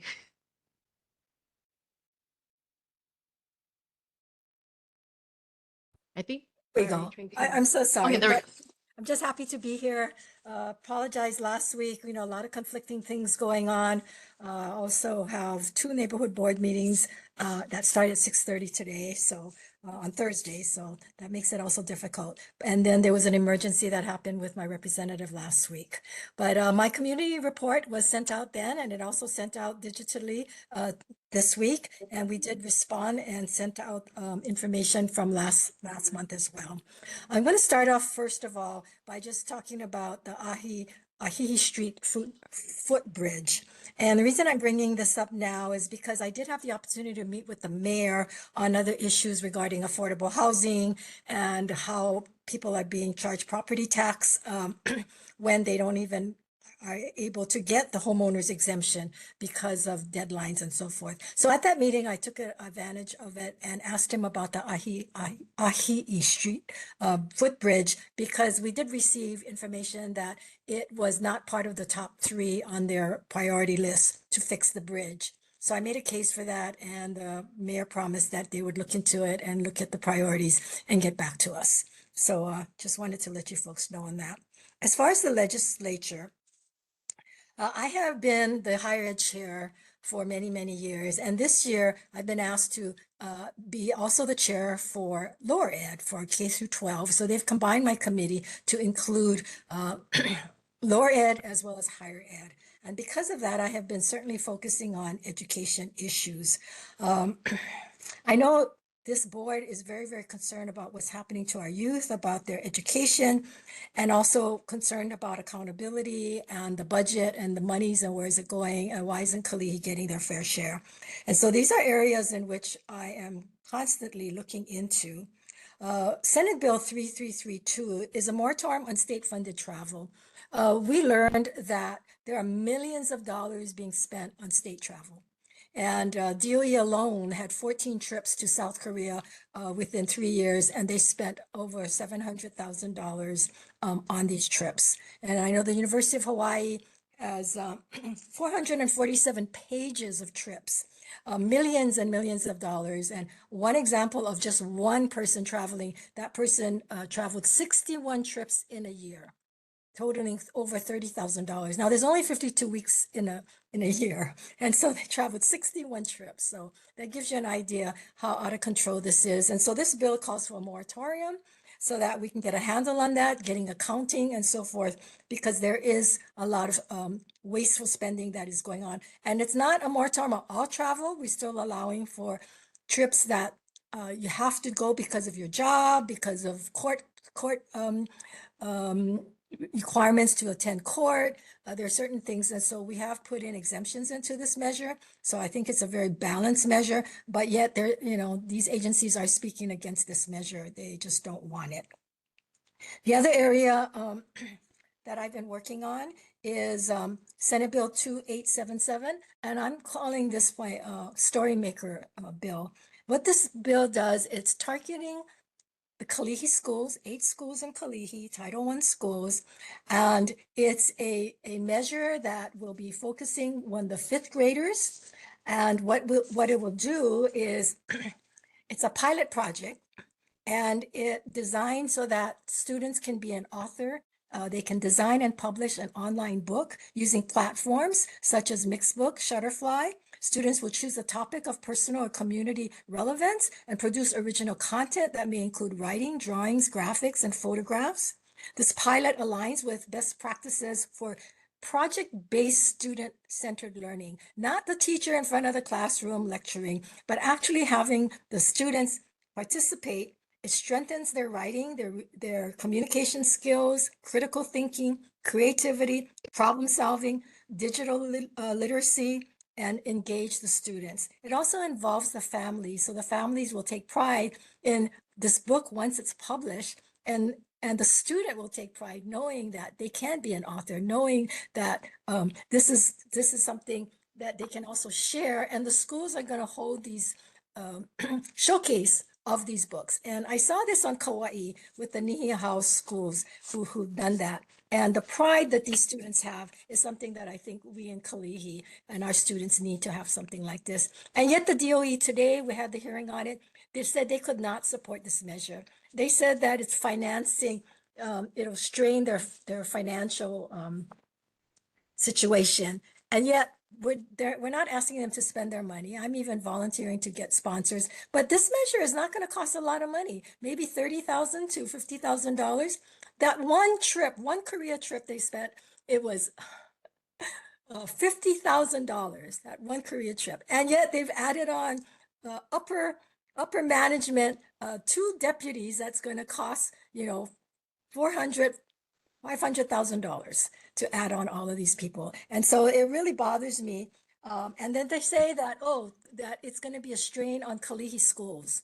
Kalihi being able to teach this. And I really take issue to that because I think that these are the kinds of projects we need in Kalihi. It's like Ka'evai. I know a lot of you supported Ka'evai, a stream project. We had to fight to get this project back because they took it away. After 9 years, they took it away with no reason why. And again, these are projects that is unique to our schools, unique to Kalihi, and yet we're not allowing our students to take advantage of these things. So that's one. The other bill is Senate Bill 3334, and this bill proposes to get rid of the CASs, the area superintendents. Have been one of the been problematic in getting Kalihi schools to get the right leaders in schools. And I know that you have, we have community support has been brought to my attention. Dana Yap, Lynette Kumalai, teachers, students have contacted me regarding the concerns, not just at Kaiwai, but at Farrington High School and at the leadership that we have there. And they're not looking at the community and who can best serve that school with that population and in that community. And it's very troubling. And I have been fighting this. And I hope that the neighborhood board will also get involved because I know you folks are also concerned about what's going on. Also about accountability and the budget. So these are measures that is very dear to me. And I hope that, the board will also somehow get involved so we can support our students. And this is a pilot project. So hopefully, if it goes the way it should go, then we can put it in all the schools. All the schools, every student should come out of 5th grade and have a book published that they designed themselves. I mean, think about what that does for their self-esteem, for their parents. They'll be so proud, something they can share, and they can be, and their story, they can tell their story. Finally, I just want to say, Chair Tupaga, I'm sorry I missed the meeting today, the AUW 211 event. My hearing was at 1 o'clock and we went to about 4 o'clock in our hearings. And the bills that I talked about today was some of the bills that we took up. And so also want to just mention in my committee report, I know I'm going kind of long, but just want to say that you can testify. There's ways you can go online and support these bills, even though that you cannot come in person. Our office will be happy to help you, and we have step-by-steps on that. And that if you haven't sent in your survey from the community bulletin that I mail out to all of you, please do so. And if you lost the bulletin, there is a QR code on my report, this month's report, so you can do that. Or you can call my office and we can send you another one. So with that, I am open to questions. Thank you so much. I did just have a quick comment because I'm gonna time myself real quick. My niece, she had like what is it called? Like an art, something similar to like the concept you were talking about with making a book, but it's just making an art piece. And my sister sent it to me and she said, you can like order a t-shirt or a mug with that artwork. So maybe something like that, where it's just one thing, if that may be cheaper, right? It's a similar concept where like, oh, they can be an artist and you can have your things printed on mugs, t-shirts, like our Kalihi Valley shirts that we have today, if you guys are interested, that Mr. Franklin helped to make to show. But okay, I'm gonna stop myself. And any questions though from the board? Online, in person? Do you see Mr. Franklin? Hello, Mr. Franklin. Good afternoon, Senator Kim. I'm really shocked by what you said. I really am. So did they give any reason, the DOE, for wasting like $500,000 traveling around the country, gallivanting and partying? Did they give a reason for it? Yeah, it was an agricultural trip to have all the teachers and administrators see South Korea and the agriculture, the way they do it there. And yes, South Korea is leading in that. But my concern raised is that I don't know how many schools actually employed any agricultural projects after these monies were spent and these trips. And again, this is just one small fraction of all the trips that they have been on. In fact, the superintendent wasn't even at our meeting today because he's on a trip to DC, him and his executive staff. So very concerning. Do the mayor know they blowing $500,000 traveling? Because we can't even get speed signs fixed in front of our. Okay, this is state. This is state. This is the state, so the governor knows. So it's the governor who's letting these people blow this kind of money. Well, the Board of Education governs DOE. And so I've been asking the Board of Education to come to our hearings and to be there and they should be taking the lead on these things, not the legislature. But again, they're not doing that. And so I even got pushback from the board saying, well, we don't belong to this so-called group that we're having a hearing on. I said, but it relates to education. You should be in these meetings to understand what the concerns are. What's the concerns of the community, concerns of the students. And so, yeah, and I know they don't get paid, but they sign up for it and they want to be on the board. And they tell you at the confirmation hearings that they have the time and they're going to be there, and yet they don't show up. Absolutely, but I'm like the public. I'm outraged just listening to you saying that they're blowing this kind of money, and they keep telling everybody they don't have money. I mean, with all of these teachers and stuff going to Korea to party and saying that they're getting education, like they couldn't send one or two and they could bring it back and teach it to them. They send whole groups out there. $500,000 is a lot of money. It's actually $750,000. $750,000. And we trying to get the rec center at Cam built. They don't have money to tear it down. They don't have money to build it, yet they can go gallivanting all over the world.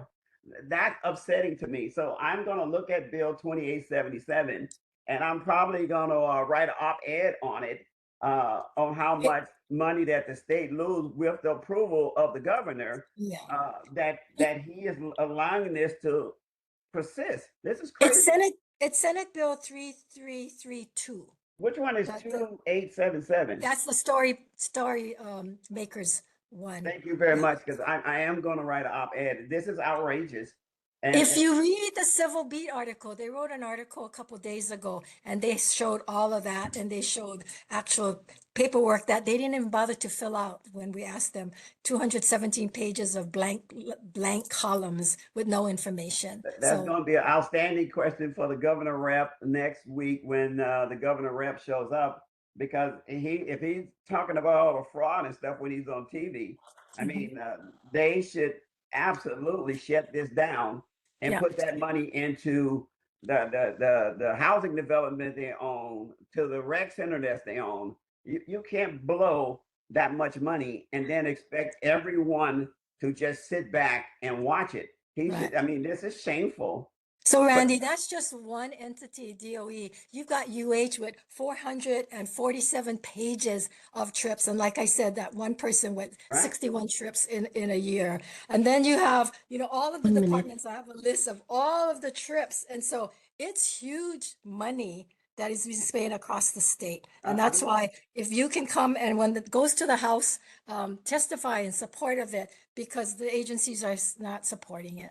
I will be there, just like they want to give $50 million to pay teenagers $100,000 a year, making more money than a state worker to throw a football. That's outrageous too. So thank you very much for that. I will be there. I should be in town then, because I'm off island now. I should be back then, and I would love to come to this meeting to address the governor or any. Thank you.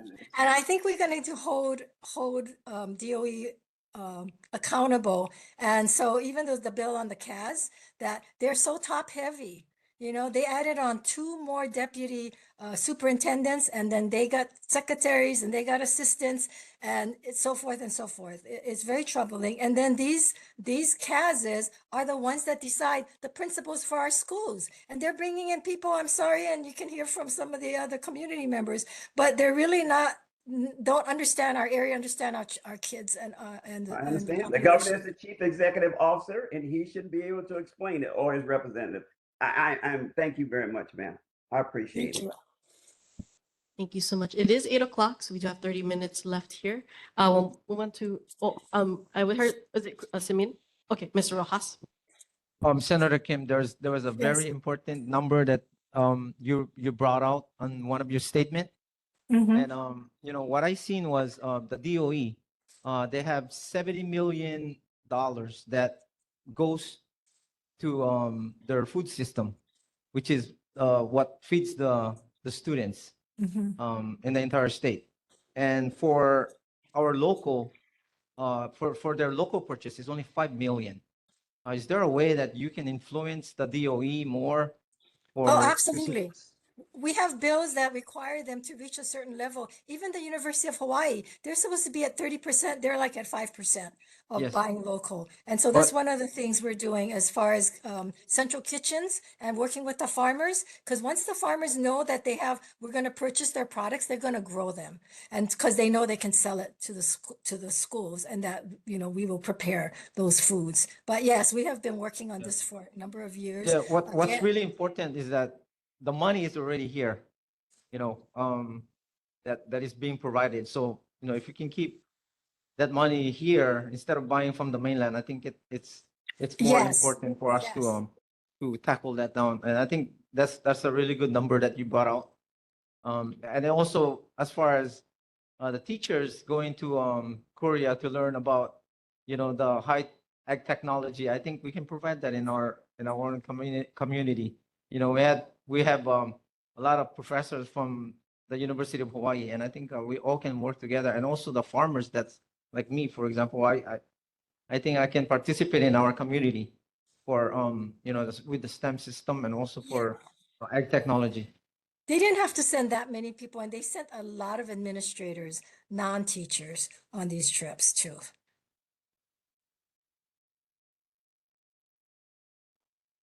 And Mr. Sung? Hi, Senator Kim, James Sung. Hi. Two things. The state is building all these housing. KPT is going up. They're going to start Mayor Wright this year. And then the Kahumanu homes are also going up. There's going to have additional students and kids that are going to be going into these schools. Is the DOE planning to, or they even know about all these housing and planning on increase of kids that are be entering these elementaries and middle schools and high school? Yeah, they're aware of it because these plans are public. Some of it is residents will be returning, but others they're going to be new. But you know, there's schools like Kaiwai, they're losing like a vice principal or something because the population is down. So many schools, the population is down in the urban area. It's in the west side that where all the new housing have gone, that the schools are bursting at the seams and they need more schools there. But in the urban area, there's just the opposite. They're looking at closing schools. So yeah, they're factoring all of that into the schools. And then one more thing, Safe Place. I know you guys approved it on the state level, and it is in Kalihi, the main facility. Is there any way we could do education in the elementary about this program? And how can we get that education in this area? There was just 2 suicides 2 weeks ago in the middle school, Dole and Farrington. And that could have been prevented if they knew that there's a place to go instead of, you know, committing suicide. You know, absolutely. One of the criticism I've had of DOE is that, you know, they shouldn't wait till we pass a law. Why aren't they instituting some of these things? Like we have one before us on civic education, to incorporate civic education into the schools. Also, financial literacy. We have been fighting them for so long to put financial literacy in the school. They're finally going to start it this fall. But again, it's, you know, we cannot force them to do these things. And so we end up passing laws which they oppose. But it's very frustrating.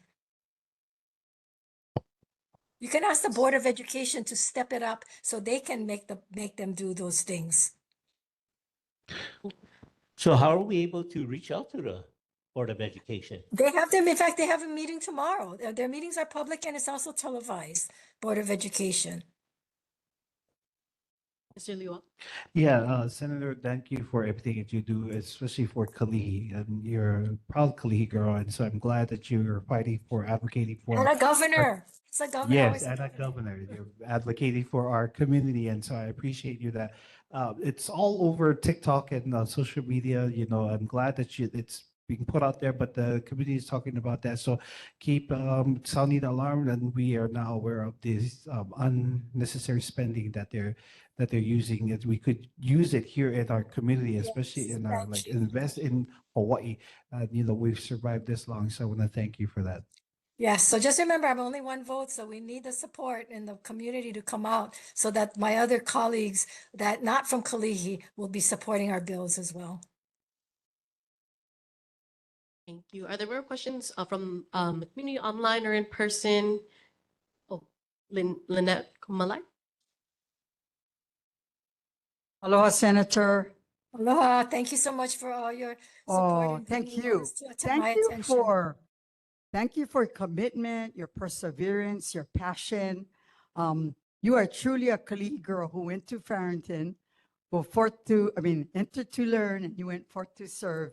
Again, I just want to thank you. We have experienced that Kaiwai project, and it was so frustrating to have gone through 8 years and seeing how it benefited the children, especially those from the housing who don't get to play safely outside. They look forward to the program that was, given to them at Kaiwai, maintaining the stream, removing all the invasive plants and putting on Hawaiian plants.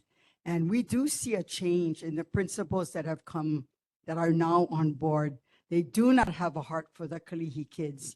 And I went to an SCC meeting at Farrington recently, and it was very alarming to hear the statistics that the majority of the student body do not feel a sense of belonging. That made me really sad. I always enjoyed going to school and being a part of Farrington. So what you're doing will help the kids like who they are, be comfortable and proud of their culture, especially that book project. And I totally agree with getting rid of the CAS, the CASs. I don't think they're needed. I think we can put, better, people in a position that can help the kids and give the kids more opportunities. But And we thank can you save a again. lot of money. We can if we save a got lot rid of the money, but CASs. thank you again for caring, and we really appreciate you. Thank you so much. Thank you, Lynette.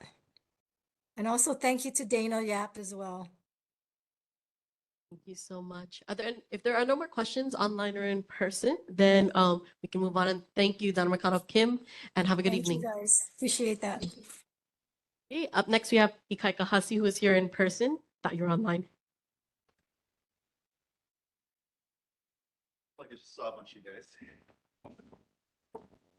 So we had a meeting earlier today. Here's the camera. Okay. I feel bad having my back turned in. It's all right. So the gentleman's outside, so we have 8:30, we have to leave. Okay. In 20 minutes. So I just wanted to say, I have an internal deadline for the House Finance Committee to submit a request for capital improvement project monies. And so we had a meeting earlier today. There's a wonderful group from KKV along with Leah, Mrs. Kumalai, Donald Nita from the neighborhood board. Jay was on Zoom, and Chris, you were also on Zoom for a little bit, yeah. So we had kind of a beginning of that conversation. I'd like to, I have not, it's like written notes. So I'm going to formally email the board all of the minutes essentially from today's conversation. And I'd like to invite any other feedback by Friday, so that what goes as our official like district's request to the finance committee is really inclusive of everyone's thoughts and concerns. That's the first thing that I wanted to talk about. The second thing was, today is a major deadline within the House and Senate. All of the bills that had a triple referral, which means it goes to 3 different sets of committees. Today was a deadline for those last set of bills to be heard. I'm the vice chair of the Economic Development Committee, and so we had a long hearing today. And I just wanted to let you know that I voted against 2 gambling-related bills. One was to legalize sports betting through like apps, the kind of thing where, you can do it from, everyone can do it all the time, anywhere.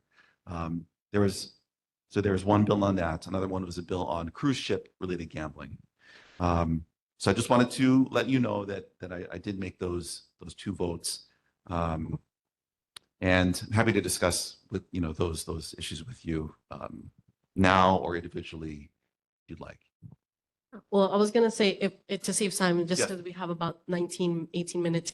If we want any questions, we can email. Yeah, you know how to reach me.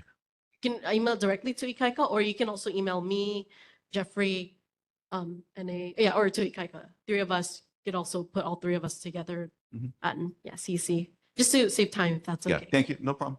Thanks. Okay. Thank you so much. We email each other. Is that going to go on record though? Because this is the community. Well, he can answer in the email, and then he can also give it in his report the next meeting. And I'll copy everyone on all the communications. For the next meeting, yes. For the record. Yes, for the record, yes. It's just for time's sake. And he's one of the most easiest reps to sure. get in touch with anyway, so it's not like he's the mayor, but yes. Well, just to save time, because we want to move on to board business. Yeah, we have like 2, 3 board businesses to get onto. But thank you, Mr. Hassi. So we'll move on though to board business approval of regular meeting minutes, Wednesday, November 12, 2025. Can I get a motion? Mr. Sung motion. Any second? Mr. Luele Maga. Any questions or discussion? I did want to ask about the questions, comments, and concern for Board of Water Supply. Sung, thanks BWS for repaving the road on, is that the correct name for the street? Lonnie? Lonnie Street? No, right? That's not the correct.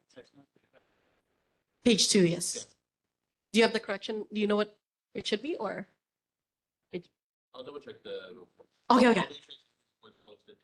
Got it. Thank you so much. That was just my only thing, but are there any other discussions or corrections? Okay.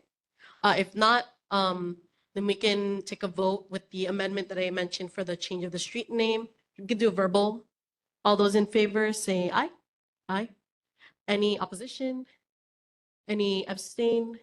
Seeing and hearing none. Thank you so much. Now we'll do approval of Education Committee, and I tied it together with Chair Ropati Liua to be the head. Any what is it called? Motion? Mr. Liua? Oh, sorry. Oh no, Mr. Luele Maga. I'm so sorry. I get the L's confused. Any second? Mr. Sung? Okay, Mr. Sung seconds. Oh my God, sorry. Tongue twisters. Any discussion or questions about Education Committee? It's pretty self-explanatory. And Mr. Liua wanted this committee to be able to even continue, like talk about the stream project. That'd be great. There's no further discussion though. We can take a vote. All those in favor say aye. Aye. Any abstain? Any nays? Okay, seeing and hearing none. Thank you so much, everyone. And the last board business is to vote to merge Joint and Communication Committee into Joint Communication Committee. And the only reason I wanted to do that is because of the last meeting. I did find a highlight that James Sung wanted to request the Facebook and Instagram access for posting community information, since he's already in touch with these different organizations and events he's making. So it just made sense to kind of combine, if that's okay. And both of you can be co-chairs. Feel like you guys would be powerful together, like be able to spread as much information. Okay, but can I get a motion for that? Motion. Oh, thank you, Mr. Liwa. Any second? Mr. Sung seconds. Okay, and then we'll do a verbal. I'm so sorry, but we did discuss this. Any further discussion about that? Yes. This is my first time hearing this, for the future microphone. Oh, use the mic. So Yes, the discussion is that this is my first time hearing that this committee was going to join. And then you did mention the purpose. And your purpose is because so that Mr. Soon can get access to our Facebook? Is there further benefit to more towards just getting access to the Facebook part? It just felt like joint and communications, they were similar in that he's making the events, and if communications is the ones posting about it, because it makes I sense. think his first committee was reach out, right? It was wasn't it? I'm kind of confused here, so that's why I want this discussion. Mr. Song, because your communication, so eventually communication part can be redirected to you. Now, as far as Mr. Song, I just wanted to understand from a reach out committee to a joining the communication committee. Just to be clear on that part. That's why I wanted a discussion. Yeah. Have you, the Facebook and Instagram, things aren't getting uploaded in a timely fashion. So, a lot of events is going on, and, it's good to put it and let the public know what's going on, our community know. And, you send things in and, it gets eventually posted, but after the events. And since I'm having all the nonprofits and all these different organizations hand me all these things to take the load off of both of them, right? That's the reason why they making this recommendation. So when I get it, I can just upload it and then share it with you, right? Because thank you for the discussion. I did get the flyer, right? So I could have uploaded it up there. So. And it's also because last meeting, January, Mr. Sung would give me information. I'm like, oh my God, you should just be putting this on the newsletter already, because he gets them first before I do. Sometimes, yes. Mr. Liu. Okay, I'm glad we're clearing that out. And yes, I did not think about it when we're going. So if you guys are okay with that, join with the communication, by all means, I'd be in favor of that. But yeah, it did sound kind of fishy when the saying was you wanted access to Facebook. And so that then after that, I was like, oh, no, that doesn't sound right. But now it's cleared out. And so it sounds really good. Thank you. I just wanted to make it streamlined, right? Rather than like one person waiting for approval of another, just made more sense too. Yeah. So, but we'll do the verbal vote now. So all those in favor say aye. Aye. All those, any opposition? Any abstain? I abstain. Abstain. Okay, Mr. Franklin abstains. Okay. And what is that? Total. Is it passed or it's passed? Okay. So it does sound like it is passed, since I believe all 5 of us in person did say aye, and then 1 abstain, Mr. Franklin. So thank you very much, everyone. And next we will move on to committee reports and assignments. We can start with State and County Budget Committee. Chairman Mizuno. Oh, Mr. Franklin has his hand up. I'm so sorry. Did you? I just wanted to know who's in charge of the communication committee now. It can be joint between the 2 existing chairs. So that still don't say who's in charge. So if I need to do something, do I contact them both or do I contact one of them? Who's in charge of it? That's the chair's decision because the chair made it. So who's in charge? I'm talking to the chair. Well, so I say it can be co-chair, but if you guys did want to give up, I guess being a co-chair, but I think you both of you can. Well, up to you if either of you, if you want to co-chair. I thought co-chair is fine. You can bring it next one. Yeah. Okay. Yeah. Right. Yeah. Yes. Okay, we'll have a final say on who the chair or co-chairs are for the Joint Communication Committee next month. But we will move on to committee reports and assignments. So State and County Budget Committee, is May Mizuno online by any chance? Yes, I'm here. Good evening. I don't Hello. have any report. Okay, got it. Thank you so much. Sidewalk, S-Curve, and Transportation Committee. Nothing to report. Okay.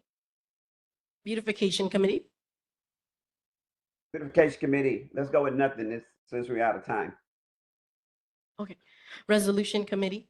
Resolution Committee, I am in the process of writing to every organization we sent out or every county chair as to why they did not or they ignored our resolution or did not respond to them. I'm also going to be writing to the mayor. It seems like when you write a resolution, it goes nowhere. So I would like to know if they care about resolutions or are we wasting our time doing them? So when I sent out a resolution, I expect a response from people. And I did not get that. I was hoping Lynn Robinson would show up so I can get the name of the person that said that DOE does not have money to fix signs for for elementary school. So once I get her name, I'm gonna put her name into the response stating that she did not have it. So I'm in the process of writing. We wrote resolutions until they come to fruition. I'm gonna write everyone that's in charge of these departments and ask them why they're not responding to our resolutions. Thank you. Oh, Mr. Franklin, Jeffrey has a question. Hey, Board Member Franklin, are these resolutions ones that have been approved by and adopted by the board in the past before my time as the NA? Yes, they've been adopted by the board and we sent them out and everyone else sent them out. But I have not got an official response from anyone that we have sent these resolutions out to. It's like we're being ignored, even though we are told to write resolutions, because that's some of the board's power. And I believe that if I write you a resolution to your department head should respond. Right now, it seems like all resolutions are being ignored by the people in power. And then if you tell me that somebody said that we can't have something, then at least provide me with their name and their department so I can respond in kind. Gotcha. Oh, Senator, go ahead. I'm so sorry. I just want to explain what resolutions are. It is an expression of the entity that is writing the resolution. It doesn't necessarily mean that there's going to be a response. So most resolutions do not get any response because it doesn't have the effect of law, obviously. So when the legislature writes resolutions to Congress, I always say, why are we wasting our time? They're just going to throw it in the rubbish can. And that's what they do. They just throw it in the rubbish can. So I know you don't want to hear that, but literally it's your expression. They read it, they understand it, doesn't necessarily call for a response. So that's just the tradition of resolutions. Thank you, ma'am. I'll just approach the elected officials at one of their public meetings with the resolution and have them explain it to me then. But I really appreciate it. Thank you very much. Yeah, you're welcome. Board Member Franklin as well. Of course, I've only been the NA for a few months now, but if you wouldn't mind emailing me the resolutions that have been adopted by the board, at least in the recent terms, I can double check if they've been posted to the Neighborhood Commission Office's website, and whoever they are addressed to at the conclusion of the resolution, if they were not posted, I'll make the safe assumption that they were also not sent out through our office, because when boards do adopt resolutions, they're sent to us as the NAs, and we send them out to whoever they're meant to be addressed to. So if they are not posted on our website, I'll make the safe assumption that they were not also sent from our office, and I can go ahead and send those out for you to the designated parties. Yes, sir, but they are posted on your website, all of them. Okay, gotcha. Thank you so much. Sustainability Committee. Yes, for sustainability, I would like to remind gardeners for the microloan, micro grant that is available out there for $5,000 for residential and for garden use and for sustainability. And the other one is for organization. It's a $10,000 grant.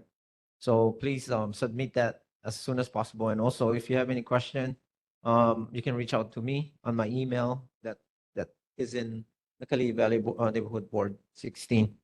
If you guys need any help on just filling up the application or any other questions, and I can steer you guys to the right direction. Thank you. 8:25. Now, RPZ committee, Alan Kumalai. Anyone? Oh, he cannot. Okay, okay. No report. Okay, thank you so much. Communications committee. No report. Thank you. Thank you. Joint committee. Joint committee, we had our top story meeting last month. Taya was there, and so was Laura from PAC. And then the Kalihi Coalition had their meeting yesterday at the Elder Street for juvenile detention home. The notes from my top story should be on Google Drive. And the Kalihi Coalition, I have not submitted that in, but it's not a neighborhood board meeting, so, but there is minutes from that.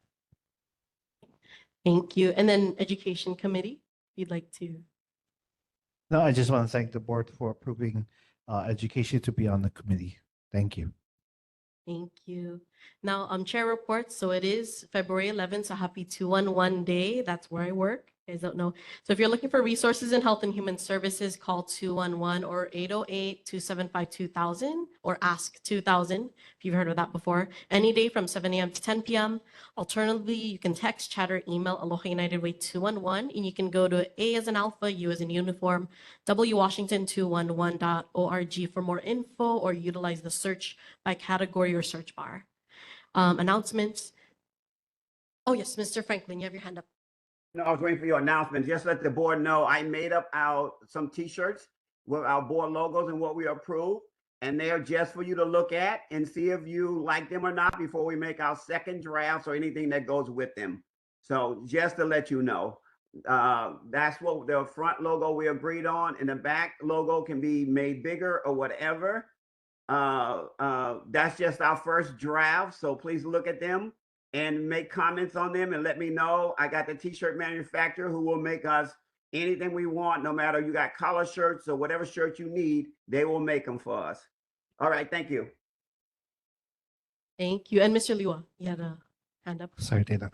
Yes, I noticed on here for the emails, I noticed as far as my name, it's still NA, but I get emails from my email. So if you could update that and remove, because I've been getting two emails, which is the rapati@farringtonhighschool.org. We can remove that and just keep the rapati1985@gmail.com. So I'm not getting two emails. I did want to bring up something, I thought it was unfair, although we're on the time limit, but Representative Ikaika Hussey was here and he did a report and we kind of cut him off. Although we're on the time limit, I think we should also make everybody on the time limit. As chair, you can also cut and let them know instead of continuing on, knowing that we're here at a 2-hour. But I thought it was unfair for him to not have a response to the community, because I did want to tell him thank you for helping Kalihi Valley when the power went off at our church, and he's the one that reached out, and I texted to all the people in Kalihi Valley. So I just want to make that known to us. And those of you, I want later on, if you're speaking, to turn your camera on so we can see the person speaking to us via live Zoom. Thank you.